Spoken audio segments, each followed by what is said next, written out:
Hello नमस्कार, welcome to mentors ज्ञान।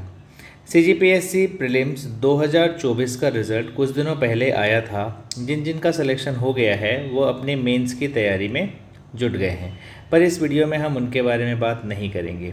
हम बात करेंगे उन सभी एस्पिरेंट्स का जिनका प्रीलिम्स किसी कारणवश नहीं निकला और उनके मन में ये सवाल है कि हर बार कोई ना कोई नई गलती मैं क्यों कर बैठता हूँ, या ऐसी क्या गलती मेरे से होती है और जिनका सिलेक्शन होता है उनसे नहीं होती है, या फिर सवाल मेरे को क्यों कठिन लगते हैं बाकी सबको आसान क्यों लगते हैं, मैं क्यों तुक्के लगाता हूँ तो मेरा गलत हो जाता है और बाकी सबका लग जाता है, या फिर लास्ट में वाली बात आ जाती है किस्मत, मेरा ही किस्मत ख़राब है और बाकी सबका किस्मत ठीक क्यों है, क्यों मेरा सीजीपीएससी का प्रीलिम्स ही क्लियर नहीं हो रहा है। ये सवाल आना लाजमी है अगर आप बहुत से समय से यानी 4-5 सालों से या 2-3 सालों से निरंतर तैयारी कर रहे हैं और आपका सिलेक्शन नहीं होता है। खैर, इसी बात को हम इस वीडियो में पूरी तरह से समझने की कोशिश करेंगे। एक एनालिटिक वीडियो है जिसमें आपको समझाया जाएगा कि कैसे पैटर्न होता है जिसके थ्रू सिलेक्शन के चांसेस बढ़ जाते हैं या बन जाते हैं। ये सारे एनालिसिस हमारे मेंटर्स के थ्रू पहले से ही किए गए हैं। अगर आप मेंटरशिप ज्वाइन करते हैं तो आपको इसी तरह की मेंटरशिप प्रोवाइड करके इन सब चीज़ों को सिखाया जाएगा और आपको सिलेक्शन के नज़दीक लेके जाया जाएगा। सबसे पहले ये देखते हैं, ये वो लोग हैं जो फॉर्म भरते हैं। ये सारी कहानी आप पहले से जानते होंगे, बहुत से लोग फॉर्म भरते हैं, उसमें से कुछ लोग सीरियस तैयारी करते हैं। ये बात तो हम बहुत स्पीड में कर दिए, पर इसके बाद जो डीप कन्वर्सेशन है वो अभी होने वाला है। ये सभी वो हैं जो सीजीपीएससी का फॉर्म भरते हैं। इसमें से कुछ सीरियस होंगे जो इस चाड़ी यानी फ़नल के थ्रू छन जाएंगे।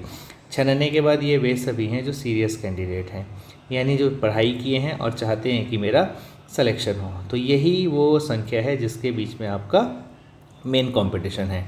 ये आपका भ्रम है, आपका कंपटीशन यहाँ भी नहीं होता है। ठीक है, ये फॉर्म भरते हैं और इस फनल से छन करके ये वो आते हैं जो थोड़ा बहुत सीरियस तैयारी करते हैं। सपोज़ इनकी संख्या है 1 लाख, तो ये कुछ होंगे 10,000। अगर 200 कुछ पोस्ट आता है यानी 240, जैसे इस बार 247 के आसपास पोस्ट आया है, तो टोटल लगभग 3600 लोगों का सिलेक्शन हुआ है। तो ये जो 10,000 लोग हैं इनमें से 3600 लोग सिलेक्टेड होते हैं। अब भी 3600 लोग कौन होते हैं? अगेन ये जो 10,000 लोग हैं इनमें से अगेन एक फ़नल होता है। ये फ़नल सबसे इम्पॉर्टेंट होता है जिसके बारे में आपको बताया जाएगा। इस फ़नल का नाम अगर हम रख दें ईजी फ़नल तो बहुत सही होगा। ठीक है, इसको ईजी फ़नल कहेंगे। क्यों ईजी फ़नल कहेंगे, आगे की वीडियो में आपको समझ में आएगा। अब यहाँ पे आपको पता है कि वे सभी कैंडिडेट हैं जो सीरियस तैयारी कर रहे हैं। ये सभी एग्ज़ाम देने जाते हैं। अब अगर एग्ज़ाम में 100 क्वेश्चन हैं, इस 100 क्वेश्चन में ऐसे क्वेश्चन जो सभी से बनेंगे वो संख्या है 45। दैट मीन्स इस 45 को कोई भी ठीक ठाक अगर पढ़ा है तो गलत कभी नहीं करेगा। अगर वो पढ़ा लिखा है सीजीपीएससी के बारे में तो वो ये 45 पक्का सही करके आएगा। जैसे आप कुछ सवालों को अगर ध्यान देंगे तो भतरा जनजाति की देवी का नाम तो शिकारी देवी है ना, ऐसे कुछ आसान सवाल आते हैं। अगर लोहा उत्पादन में पहला स्थान देखेंगे तो ओडिशा आएगा। ऐसे कुछ सवाल हैं जो बहुत इजी हैं, सबसे बनने वाले हैं और इन्हीं को कहते हैं आसान सवाल। अगर 45 क्वेश्चन ऐसे हैं जो आसान हैं इन 100 में से, तो इस फ़नल से वही छट के आएगा जो 45 क्वेश्चंस को सही करने का हिम्मत रखता है। इन 45 क्वेश्चन में अगर कोई आदमी 40 सही कर पाता है या 40 से कम, सपोज़ 35 सही कर रहा है, 38 सही कर रहा है या 30 सही कर रहा है, तब वो पहले ही रेस से बाहर है, यानी वो इस फ़नल के ऊपर रह जाएगा। हाँ, लेकिन इस 45 आसान सवालों में कोई 40 के ऊपर सही करता है अगर, तभी वो इस फ़नल से पास हो पाएगा। अब इनमें से सपोज़ ये जो पर्सन्स है ये बाहर आ गए। इसमें पहले वाले ने 45 में से 45 को सही किया, दूसरे वाले ने 45 में से 45 सही किया, तीसरे वाले ने 45 में से 45 सही किया। ध्यान दीजिएगा ये 45 क्वेश्चन है जो इजी कहा है मैंने, थोड़ी देर पहले मैंने आपको इजी का एग्जाम्पल समझाया है।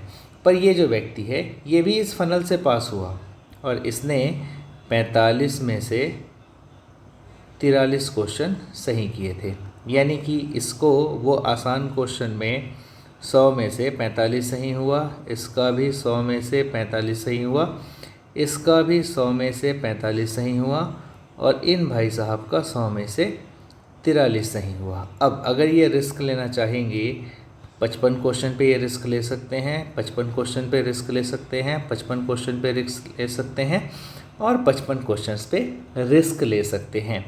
तो सबके पास रिस्क लेने का अब अपॉर्चुनिटी आ गया 55। उस 55 में से सपोज़ ये पहला आदमी जिसने 45 के 45 सही किया है 2 क्वेश्चन और सही करता है, तो इसके कितने हो जाएंगे 47। उसके बाद 2 और सही करता है तो इसके कितने हो जाएंगे 49। सेम इसके हो जाते हैं 47 और फिर ये 2 क्वेश्चन गलत कर बैठता है तो इसके रह गए 47।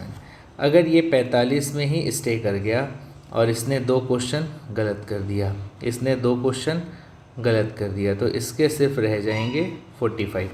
पर ये 43 वाला अगर ये 2 सही करता है तब ये इसके बराबर आएगा और अगर ये 2 और सही करता है तो शायद इसके बराबर जाएगा, पर इसके 2 नंबर के माइनस मार्किंग अभी भी रहेंगे।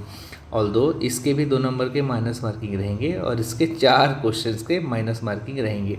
तो ऐसे कुछ इक्वेशन बैठता है। दैट मीन्स यहाँ पे अब रेस वाली बात आ गई। सबसे आगे ये व्यक्ति है जिसने 45 सही करने के बाद 2 कठिन क्वेश्चंस या फिर मॉडरेट क्वेश्चन जिसको ये नहीं जानता था उस पर रिस्क लिया और 47 सही किया, फिर 2 कठिन या मॉडरेट क्वेश्चन जिसको नहीं जानता था रिस्क लिया और टोटल 49 सही किया है। अब ये ऐसे ही धीरे धीरे इंक्रीज़ होता जाएगा, जो 70 80 ऐसे लगते जाते हैं। ये उनकी बात है जो सही करते जाते हैं। पर यहाँ पे इम्पॉर्टेंट बात आप यहाँ पे देखिएगा, जो इम्पॉर्टेंट बात है वो ये है कि जो आसान थे वो इन चारों में से कितने से बने, तो सिर्फ 3 लोगों से बने। अब आप यहाँ पे अगर अटक रहे हैं तो ध्यान दीजिएगा, ये पहला स्टेप है आप में सुधार करने का। जितने भी आसान क्वेश्चन आए, चाहे वो 40 क्वेश्चन आए, चाहे वो 30 क्वेश्चन आए, चाहे वो 10 क्वेश्चन आए या 20 क्वेश्चन आए, आपसे सही के सही बनने चाहिए। यहाँ आप कोई गलती नहीं कर सकते।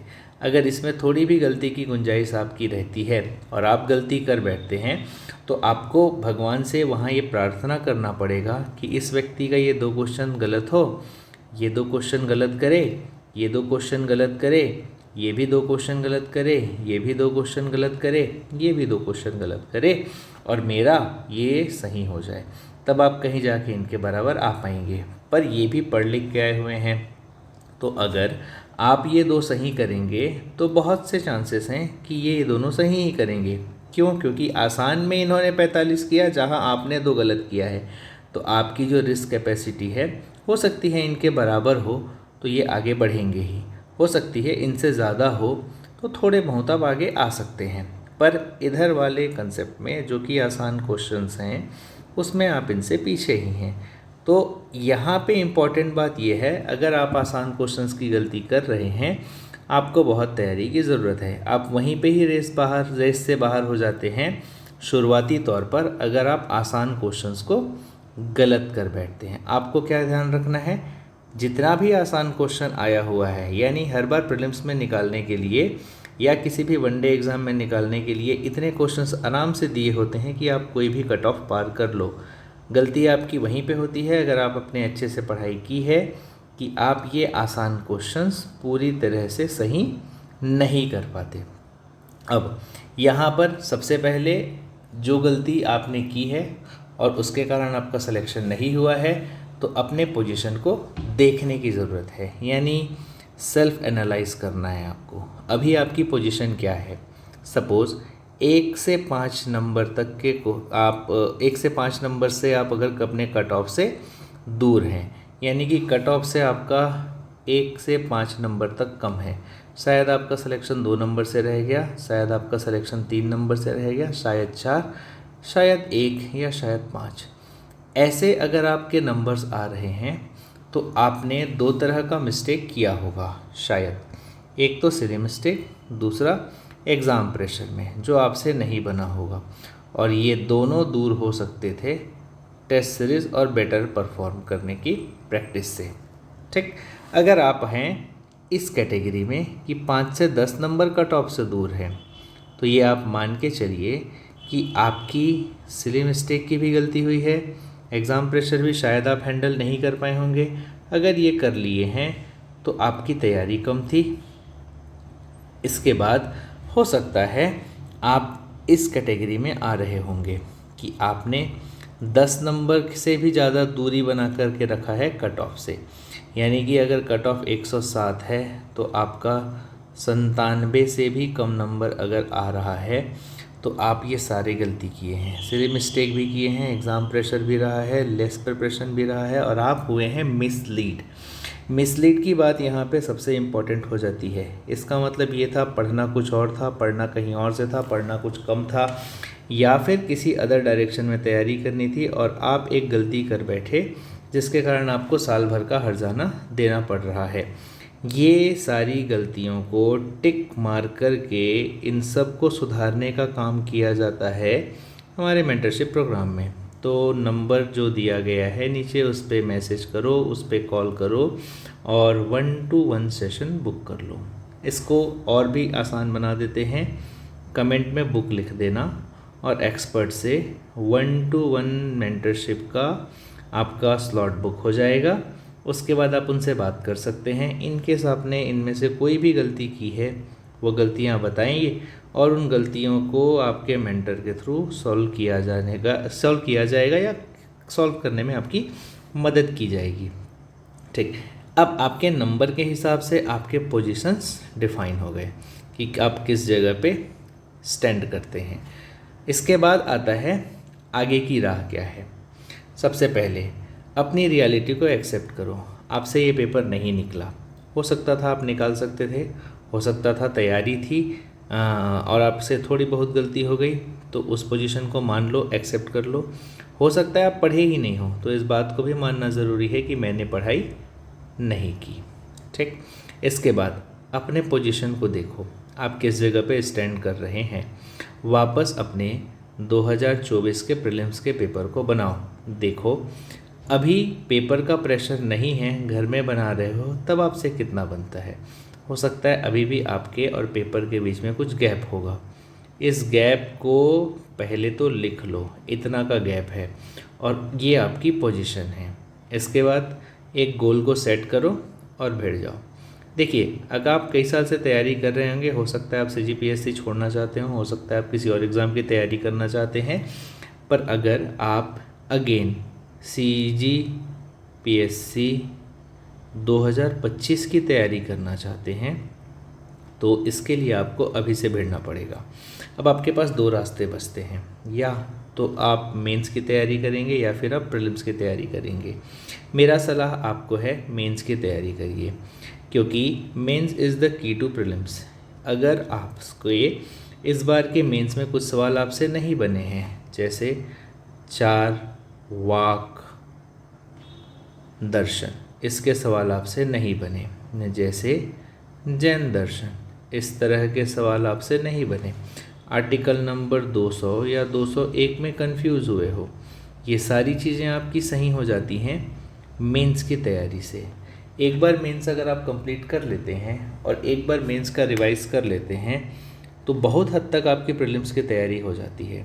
जितने सेलेक्टेड पर्सन हैं या जितने भी ऐसे स्टूडेंट्स हैं जो प्रीलिम्स निकाल के बैठे हुए हैं और इस बार मेंस की तैयारी कर रहे हैं, आप उनसे पूछ सकते हैं या टॉपर से पूछ सकते हैं। सबका यही कहना होगा कि मेंस की तैयारी पहले कर लो और अभी समय भी है। समय पे अगर आप मेंस की तैयारी कर लेते हैं तब आप बहुत आसानी से उस स्टेज तक पहुंच जाएंगे कि आपका प्रीलिम्स क्लियर हो सकता है। फिर क्वेश्चंस एलिमिनेट भी हों यानी विलोपित भी हों या फिर कोई क्वेश्चन गलत भी आ जाए, आपको फ़र्क नहीं पड़ेगा। दूसरी चीज़ होती है आंसर राइटिंग की। आपको सबसे ज़्यादा इसकी प्रैक्टिस अभी करनी चाहिए। लेकिन आप इसमें एक चीज़ को देखने की कोशिश करते हैं, परफेक्ट बनने की। परफेक्शन कभी भी एक बार में नहीं मिलता है, उसके लिए आपको रेगुलर ठोकर खाने पड़ेंगे। अगर आप ठोकर खाने से डर रहे हैं तो आपको आंसर राइटिंग में परफेक्शन कभी नहीं मिलेगा। आप स्टार्ट टूटी फूटी तैयारी से ही करेंगे। एक बार धीरे धीरे आप सीखने लग गए तब आपके में परफेक्शन आ जाएगा। फिर नोट्स प्रिपरेशन, जब आप तैयारी कर ही रहे हैं मेंस की तो आपके पास नोट्स होने चाहिए। और ये notes long term test series जब स्टार्ट होता है मेंस का, मोस्टली कोचिंग इंस्टीट्यूट्स में, जो कि जुलाई और अगस्त में होता है, तब तक आपकी तैयारी हो जानी चाहिए नोट्स प्रिपरेशन की। यानी कि इस समय तक आप अपना नोट्स प्रिपेयर कर लो और नवंबर के आसपास तक इस नोट्स को रिवाइज़ भी कर लो। जब आप पूरा तैयार बैठे रहेंगे, इसके बाद आप आराम से दे पाएंगे prelims. Then you have to go for the test series.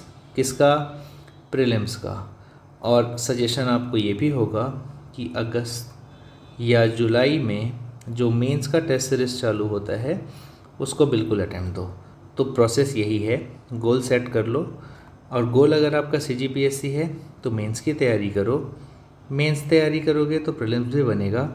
Mains की तैयारी के लिए सबसे पहले आंसर राइटिंग स्टार्ट कर दो। जैसा आता है, जितना आता है, बस लिखना चालू करो।